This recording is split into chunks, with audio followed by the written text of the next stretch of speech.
Good afternoon. Happy Friday, everyone. Welcome to the Arsenal BiteSize Podcast. This is the Liverpool preview. Big game at the Emirates on Sunday. I'm, of course, FPL Nima, and I'm joined by my co-host Clayton. We've both just come back from a late night at the Emirates yesterday watching the Europa game, Bodo Glimt. So thank you for your ticket. I know you were with the Ashburton Army for the first time, so I'd love to hear about that a bit today. And then I obviously got to enjoy your kind of tactical view where you can watch the game like a tactician. Now I know where you get all your thoughts from. Like you've got this like perfect view of everything that's unfolding in front of you. Yeah, I'm so nerdy with football, and I think that's what I love the lower tier for, like the atmosphere, the vibes, and everything. But I always feel like your view of what is happening on the pitch and like the flow of the game is so distorted. And yeah, that's why I love my season ticket seat, because like you get a bit of the atmosphere that's going around, but just tactically, I feel like you can see everything that's happening. And yeah, should we touch on Bodo game quickly Yeah, let's before we go spend a into few minutes talking about that before Liverpool. I think it'll be good. Obviously, it's our second Europa tie. We're top of the table at the moment on 6 points. I think Zurich and PSV, they've both only played 2 games, or some of them have played. I'm sorry, they've played more games than us, I think, even. Yeah, So, yeah, so some of the teams play PSV more games. walloped Zurich as well. I saw that. They pasted them through and through. Obviously, it's really vital we win this group. What we don't want to happen is that we have to face the third place in the Champions League that dropped down in a playoff before the last 16. So Exactly. it's absolutely vital. And it's, considering we made 8 changes to the starting 11, I know a lot of those players haven't played together. Obviously it was a bit more difficult to get into the game. We didn't dominate as long as we're used to in the Prem. But from my perspective, I think if you're winning 3-0, keeping a clean sheet and making 8 changes, what more can you ask for? But you could definitely see a marked drop-off in quality. And then once the subs came on, like Jesus especially, like just from the moment he stepped on the pitch, he just, like, our team looked a completely different level. Yeah, no, I tweeted the exact same thing last night. It was just like, again, like I said, my view and sort of analysis of what happened was so distorted because I didn't really have a feel for the flow of the game. But 8 changes to the 11 against a team that is very well respected. Like going into the game, everyone was talking about how tough it would be and how they play really intense pressing football. And if you woke up from a coma, you wouldn't know if that was our first or second 11 at some points in the game. I just think the squad depth we've got and the way that everyone plays to the system that Arteta's driven into us is amazing. And like you said, Jesus came on, was great. I really like the way Arteta's managing the minutes at the minute. I really, really like how he's doing that. And yeah, I thought it was a great evening. Yeah, sitting with the Ashburton Army was great fun. Like, heard a lot about them, and like I've been in their chat for a while, but it was my first time actually sitting with them.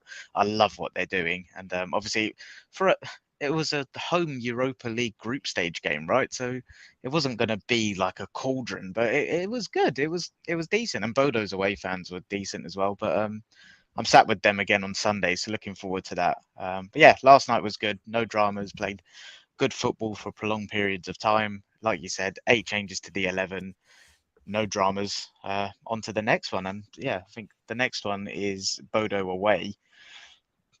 Like, we're on 6 points at the moment, played 2 games. PSV and Bodo on 4 points. PSV have played 2 games, Bodo have played 3. So we're doing all right. I think the other thing is just, you mentioned it about the Bodo fans. I think it's worth giving them a shout out. They were honestly very admirable. I could see them jumping up and down, singing for the entire game.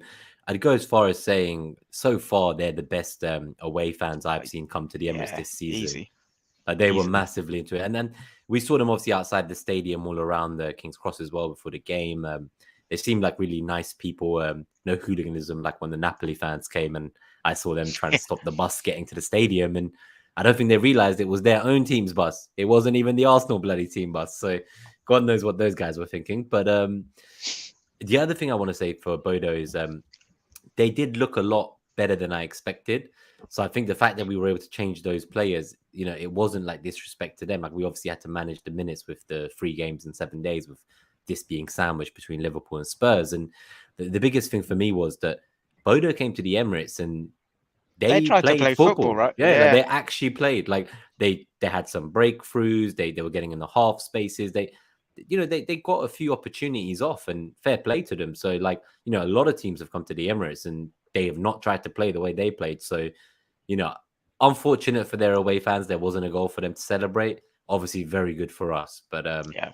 on to the next one, as you say. So I think in terms of Liverpool, then let's go straight into Yeah, that let's and the get on to predicted the big lineup. one. Yeah, this Sunday, is a man. massive one. Oh, this feels like you know, Callum Kazza on Twitter, he said earlier, Mm. like this, no matter what happens, the narratives are going to be wild after. But just from our perspective, I feel like this is such a huge opportunity to kind of stamp our mark and say, like, put a statement out there. Here we are, because like Man United, we were hoping that would be the one, and obviously we lost that despite playing well, but no one cares about that. Tottenham, I don't know. Like, there's not really been the vibe outside of Arsenal circles that was like the statement, and I think that probably tells you more about what people view as Tottenham without them realizing. But this feels like the pinnacle of, if we can turn up, play our game, and potentially get a result. I know Liverpool have had their problems, but they've not turned shit overnight. Like, this feels huge. So yeah, predicted lineups. Do you want to run through it? Yeah, so we'll touch on the left back situation, which seems to be a concern every week these days in terms of the only position in the 11 we're not sure on. So for the podcast listeners, we've gone obviously with Ramsdale in goal, White, Saliba, Gabriel. Zinchenko's in here at the moment, but I know you're going to touch on why you think maybe Tierney will start. And then we've got Partey, Odegaard, Xhaka, Saka, Jesus, Martinelli. So obviously it's like that. I would say that is our strongest 11. And obviously that's why I was very happy to see them start together against Spurs last week. I do think obviously with Zinchenko, he wasn't in the match day squad. So that was a bit strange. Tierney got an early sub, so you wonder, was he getting him ready for this game? It's a tough one because obviously in the presser, I do love Arteta's approach that you mentioned as well, which is like he just gives nothing away now. Yeah, I love it. It's so good, honestly. Like It they makes asked our him for job injury harder, but news. I Yeah, absolutely it love makes how he our job operates. very hard. But yeah, he was asked for any injury updates and he just said none. Or like nope, Yeah, and none. I love that. You know, I do this a lot. Someone will ask me a question, and I'll try to be deadpan, and then my nervousness, I'll kind of elaborate. He's just like, stare you down. Nope, none. And he just doesn't elaborate, and then they have to provoke. And I love him, man. He doesn't His crack under the silence. That's true, no, yeah. just Because his silence is a powerful everything thing. about him, like his personality, how he carries himself. I just man crush. So on that then, like obviously we know that there's going to be more training sessions before Sunday. We're hoping to see some photos on I think it's Getty Images where a lot of the club's training images show up each week. If we don't see Zinchenko in the training images, then I find it hard to believe Yeah, he would be starting this game. If I even see him in one photo looking like he's with that team, I have zero doubts that he starts. zero doubts. Yeah, like I am so Really, confident he would I start. don't think it's like 100. So I agree that if he's fully fit, I think he will start. I don't think it's like, if you're doing probability, I don't think it's like 100% Tierney zero. But um, yeah, I think if he is fit and in the training pictures, I think Zinchenko will start too. My only, where I messaged you before thinking, oh, it might be Tierney, was literally what you just said. Like, the fact that Zinchenko wasn't in the match day squad, that seemed a little bit odd to me, because he was in the match day squad for Zurich. So I do feel like maybe there's something going on there. But if we go on to so yeah, that's our predicted So yeah, lineup let's look at for Sunday. But Liverpool's. Yeah, let's so look at Liverpool something versus that will, Rangers. They changed yeah, massively, didn't they? Like something first that's time in influencing years. my thinking. Yeah, like, so, like you said, they changed, they tweaked their system, so they went 4-2-3-1, and yeah, I think something that's influencing my thinking is, I don't know if you watched the game or anything, but one thing I noticed tactically was they were 4-2-3-1, and when they were attacking, you know how we always talk about, like all the mainstream pundits talk about, the top teams now attack with a five. They had Salah, Nunes, Jota, Diaz, and then it was actually Simicas attacking the box. And Trent was kind of reserved. He was like in a quarterback role and like really holding back and doing what he does best, right? His biggest strength is give him the ball, let him see the game, and he will kill you with passes. And he was doing that. But one thing that's got me thinking is, I feel like everyone has now completely shifted the goalpost and like, okay, 4-2-3-1, where were we thinking there would be space previously? It's in behind the fullbacks, right?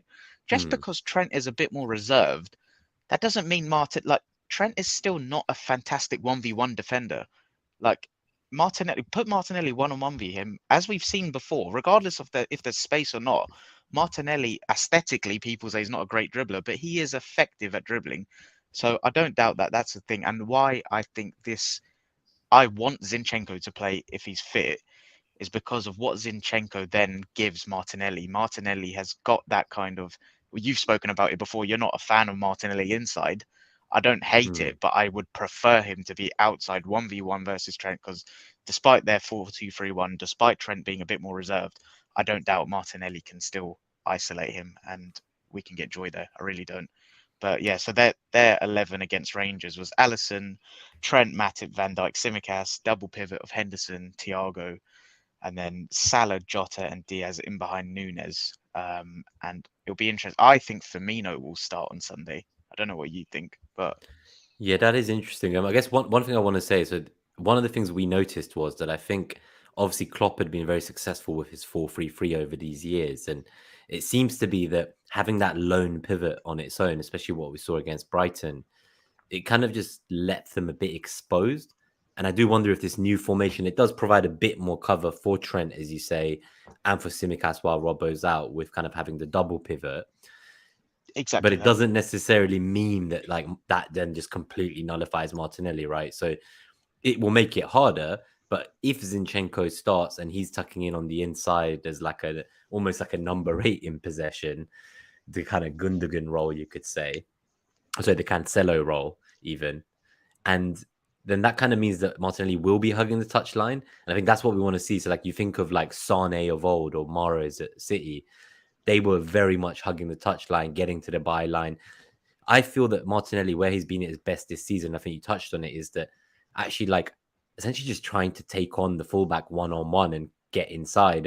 When Yeah, he plays closer to the middle, because Tierney is there and he's occupying perhaps more of the position Martinelli normally would in attack, it just he has less space, I feel, to get between the defenders, and it's not ideal in my eyes. So I like to think as long as Zinchenko is fit, like we would go with that. In terms of like we have some Liverpool fans here as well. So Calvin's tuned in, FPL Penguin, good to okay. see you, mate. So we'll Hey, let mate. me just give a couple shout I outs and wish then I we'll would. talk about this. I was gonna say good luck for Sunday, but I don't mean it. Any week but this week, yeah. So Bungle tuned in. He's all the way in Japan, so he's gonna watch this back tomorrow. But he's come in and left a like. So anyone who finds this useful, entertaining, please do leave a like at the end of the episode. Really appreciate it. And huge thank you guys for helping us get to 100 subscribers live on Yeah, air thank you last very much. episode. That was Yeah, great. that's epic. So very happy about that. And then William Frick, good to see you, mate. He's looking forward to this one. Mike Halpin's here. Good afternoon, mate. Thanks for sorting out my mate with tickets for the game yesterday. Who else do we have? We have Penguin, as I said. Good to see you, Calvin. So he says, my heart says draw, head says Arsenal win. I'm a Liverpool fan. We are sloppy this season, and you guys are the team in form right now. So we'll touch on that in a moment as we discuss the Liverpool match in a bit more detail. And then Parth is here as well to He not called only it. did he call Yeah, it correctly last time with the he's going for party another outside one. the box score, he's going for another one. So that's a bit crazy. As we Well done, said, that was Puff. his That was a first great call. goal. That was his first goal outside the box in like 52 shots. So if you call this again, then my Give me God, the I need to lottery start numbers. getting, yeah, give me lottery numbers, honestly, please. And he says Jota always wakes up against us. 2-1 win is my prediction. So Jota always terrorizes us. he Yeah. does. He's like prime player against us, like no matter what. And Klopp's come out with his interview. He's, said massive praise on the young boys. Him and Pep do this a lot before games. They show us a lot of respect, and then they kind of go on to just beat us anyway. So I'm hoping it's not the same old. In terms of what Klopp said, I'd love to read this out for the podcast listeners in case they missed it. So this was what he had to say on Arsenal. He said, all my respect. Wow. Really, really good job. Martinelli has become exactly the player I expected. Odegaard, I spoke to when he was 15, and the whole world wanted him. He became the player everyone expected. Saka, wow, incredible. Yeah.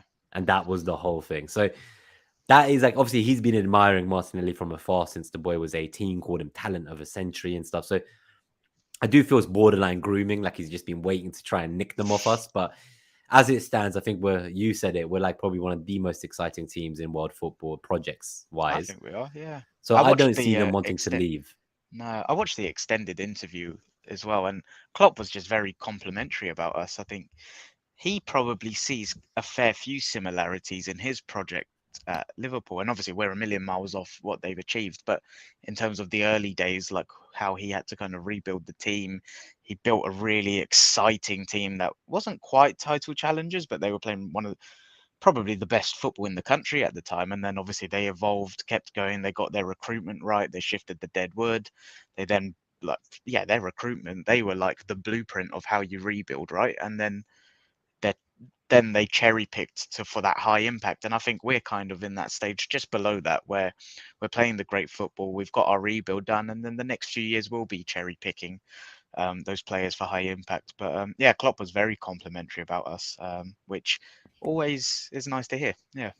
Yeah, I think it's good to hear managers respecting other managers. Obviously, these guys they understand the game better than most of us on our armchairs at home or even watching in the stadiums. And God forbid that Arsenal Twitter fans were the ones to make the decisions at this club. So I know. that's just kind of my 2 cents today. I know it's a very loaded comment to make, so I won't go further and elaborate than that. But we've all seen what different fans can say online. Who Arsenal Twitter is an interesting place. But it's should we go definitely on an to interesting the place. actual tactical matchup? And, Yeah, let's do that. Just a quick it's shout out to interesting. Christopher Go as on. well, by the way, who's tuned in just because I saw him sneak into the chat. So Nice one. quick Hey, shout Chris. out to you, Christopher.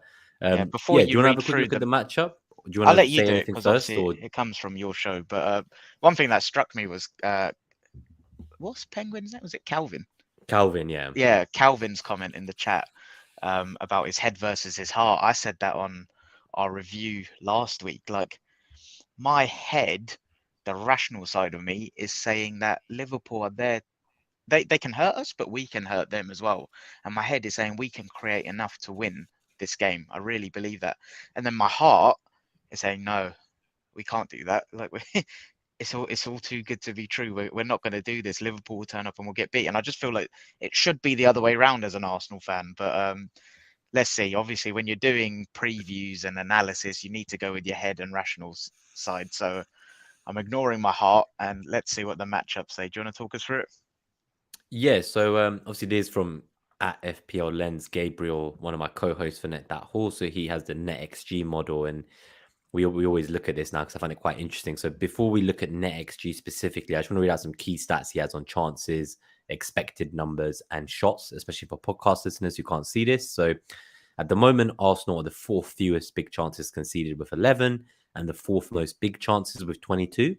At the same time, Liverpool are joint sixth most big chances conceded. So that's 17 they've conceded. So bloody hell. Yeah, so I think that's the thing I was going to say. Like, Liverpool will be tough to break down, but the chances they do concede are big chances, is what Gabriel was saying. Flipping out. So although they don't concede many chances, but the ones that they do are big, and that's kind of where we thrived, right? Like we have the fourth most big chances. So that feels we're like very in good at itself a great creating matchup. high quality chances. Yeah.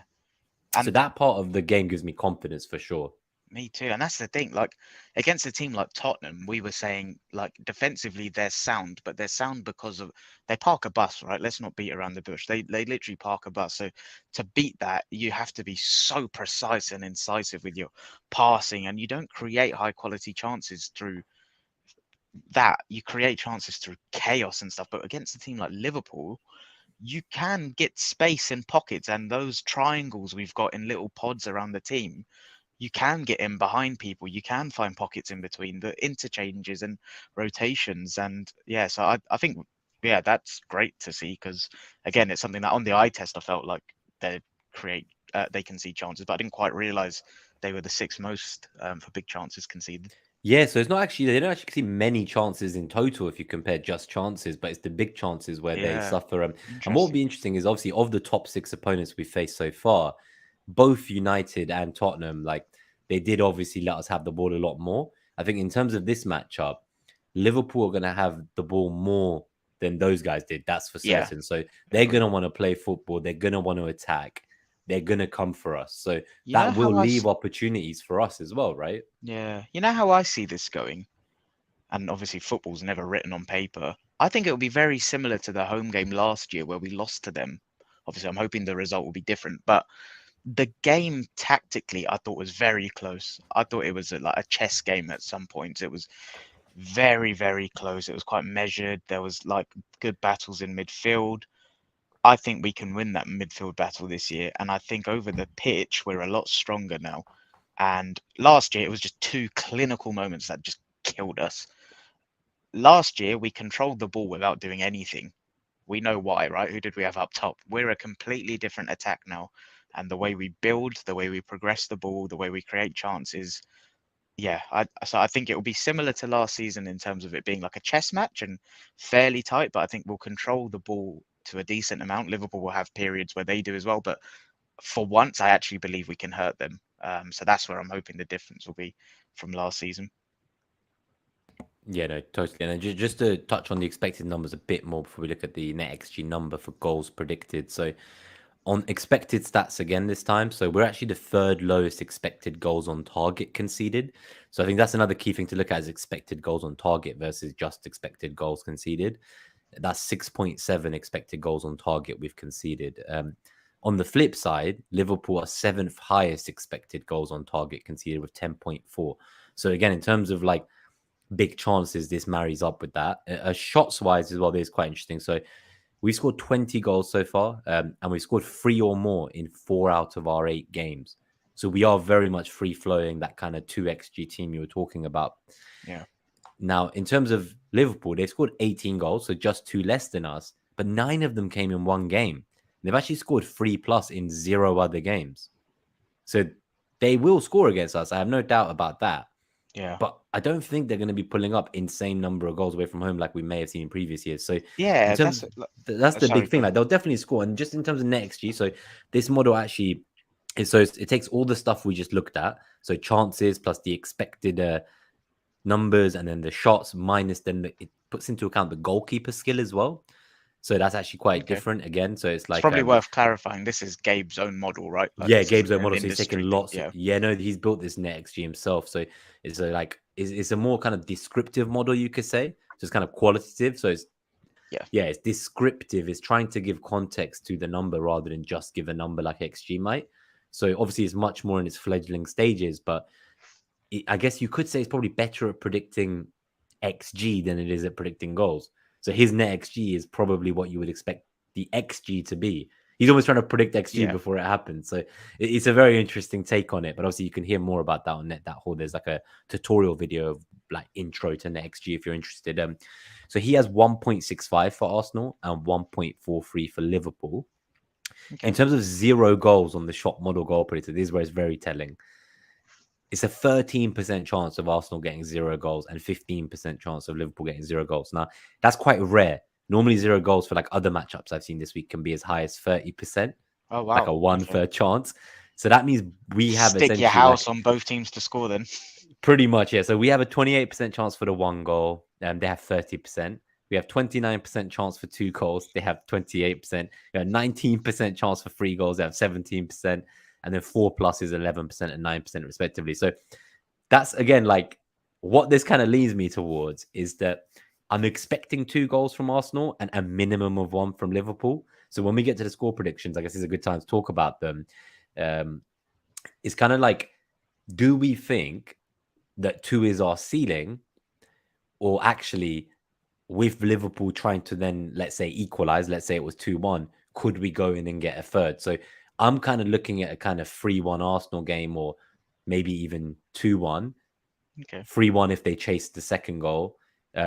Equally, we might not finish that third chance, and then they might get us on the counter of us trying to counter them. So countering our counter, and then there becomes 2-2. So it feels like it's going to be a big chess match. So yeah, let's go to that slide now, because I think that's kind of just put the thought process out there. So in our current form, if you ask me, would I take a draw? Because it's at home, I don't think I would. So I expect us to win. What the score will be, that's the really tough part. You expect us to win? That's what I'm expecting at home, based on where we are right now. Now, the one thing that's thrown a bit of a wrench in the works is this new formation Liverpool have just tried out. If they had not tried that out, I would be far more confident. That's the one thing that could be a bit of a spanner. So in terms of like, I do think we're going to win. The score is the difficult part for me because I'm expecting us to score 2. I'm expecting them to score 1. But I don't think the game will just end 2-1. I think there's going to be more chances. So that's where I'm kind of stuck. So Come on, what's your score? I feel like if I say 3-1 again, that's really bold and outrageous this time around, considering the opposition. 3-2 is quite something I could see as well. So it's somewhere between that, like 3-1, 3-2 in my eyes. I think it's going to be very high scoring game for both teams. What's your bloody score prediction? I can't make this. I just don't want you to catch up. I want to get it right again. I'm proper deliberating over this. Oh, fuck's sake. I'm going 3-2 Arsenal. Mine's 3-2. You're going 3-2. Yeah. And like mine is, I think, like I've said, Liverpool will hurt us. I worry about Salah against potentially Zinchenko and stuff like that. And they will create chances and they will score. I don't doubt that we will create chances and score too. I feel like it'll be a game of very fine margins, and FPL Hedgehog on Twitter nailed it. Variance is going to variance in this game. I really believe it's going to be such fine margins. And so I think the XG, like, it's hard to predict XG, but looking at the net XG stuff that Gabe does, I think it'll be quite close, and it'll be like who's clinical and stuff like that. So I'm going 3-2 to the Arsenal. I'm going with my head. That's genuinely what I think. My heart says we're going to lose, but my head, which is so weird to say, says I think we will create enough to score 3 goals, and they will also score 2, so 3-2 to us. All right, I'm going to go with 3-1. All right, I'm going to do it. I think Saliba's got enough sauce to, after the first one, to go around and be like, guys, what are you doing? 3-1 would be unbelievable. And one thing I just want to say, right, if we lose, which is a possibility, like, it's not the end of the world. Like, this is a top team. They've not become crap overnight, contrary to popular belief. Like, they are a top team. And where we are in our season, we're doing fine. Like I always say, what's our goal? We said top 4, right? Obviously, we want to see, can we close the gap to the top 2? But right now, we're doing what we need to do to get top 4. Let's just keep doing that. And then whatever comes beyond that, let's just see after Christmas, right? Let's just take it one game at a time. If we lose, it's not the end of the world. But if we win, that's a fucking big statement. And that's what I'm hoping for. I agree. In terms of as well, like I've noticed you also put the white backgrounds. It's a lot cleaner to read. Yeah, so that was Delia will Delia's like that. Yeah. feedback. Yeah, thanks for that. So That thank you, really good Delia. feedback. And then in terms of just to comment on some of the stuff in the chat before we go, I do have a meeting in a few minutes, but I've started some messages. So Hopefully this one your I want boss to isn't touch watching. on. Yeah, no, I do want to touch on this quickly. So it's my lunch break. So Mike Halpin, do you think that Nelson getting so few minutes last night is telling? I had him in my predicted lineup to start. That was on hindsight a bit naive of me yesterday. Turns out I got 9 out of 11. So the 2 I got wrong were Gabriel at centre back and Martinelli. Well, do you remember what I was saying before the game? I just thought, so to answer Mike's question, I don't think it's telling at all. I think Arteta really rates him, and I think he'll have the chance. For me, it was more from doing my homework. Bodo Glimt were going into the game known as like a high pressing, intense team, and I just thought Nelson's been out for a while. I just thought he would not go and chuck him straight back into the 11, and I thought 10 minutes to get him back into the rhythm of like men's football again. And then I think we will see him, like maybe not Bodo away, but PSV at home, where we're hopefully just needing a point to qualify. I think Nelson will potentially start there. So I don't think it's telling at all. I think he's just being managed really well, like we're doing with all the others coming back from injuries. I agree. And I think I said to you last night that we all forget that in 2017, Nelson made his debut at just 16 years old. At the time, him and Sancho were like considered the 2 best young English talents in world football. And if you asked many in the circles, Nelson was the one who was touted as the better talent. Obviously, it's not quite worked out like that. He's gone through some injuries, he's gone some loans. But there's a reason why 3-4 managers later, he's still at the club, right? Like we cleared so many players, so much deadwood, and he's still here. Arteta has a soft spot for him. You can tell the way he speaks about him. He does. And I think he's a very good dribbler. He's got a great shot. He's still only 21. So there's a lot of time yet for him to come good. And I'd like to think this is the season where it's his kind of make or break it. Like he's got to like do something to warrant staying beyond this. But for now, I'm excited to see him get some more minutes. And it sounds like Marquinhos will probably go on loan in January. So, having Nelson around as cover for Saka is not a bad thing. And then just on Christopher, congratulations, mate. He's just graduated today. Amazing. Yeah, that's huge, man. So hopefully we can get you a win to cap off a good week. And then I'll read out a couple of the predictions from the viewers and we'll get out of here. So we have 3-2 from Mike Halpin. He's been very good with these predictions recently. Yeah, so Mike's on it. the fact that he's agreeing with you worries me.